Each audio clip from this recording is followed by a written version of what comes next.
Researchers at the University of Warsaw used the liquid crystal elastomer technology to demonstrate a series of micro tools grown on optical fibers. The 200 micrometer grippers are controlled remotely without electric wiring or pneumatic tubing, with green light delivered through the fibers. Absorbed light energy is directly converted into the gripper jaw's action.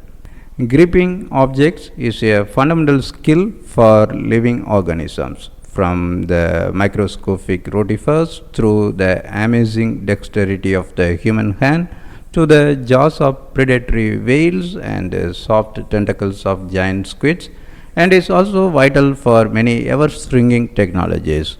Mechanical grippers powered by electric, pneumatic, hydraulic, or piezoelectric servos are used at scales down to millimeters, but their complexity and need for force transmission prevent miniaturization.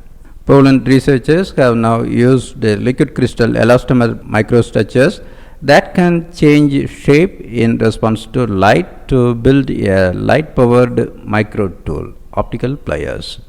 The device was built by growing two bending jaws on the tips of hair sized optical fibers.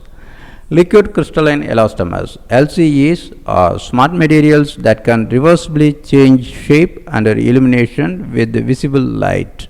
In their prototype, scientists combined the light powered LCEs with a novel method of fabricating micrometer scale structures. When UV light is sent through the optical fiber, a cone shaped structure grows at the fiber tip. The light induced mechanical response of thus grown microstructure depends on the orientation of molecules inside the elastomer element and can be controlled to get bending or contracting microactuators. The new elastomer growth technique readily offers a variety of micrometer scale remotely controlled functional structures, building blocks for the micro toolbox.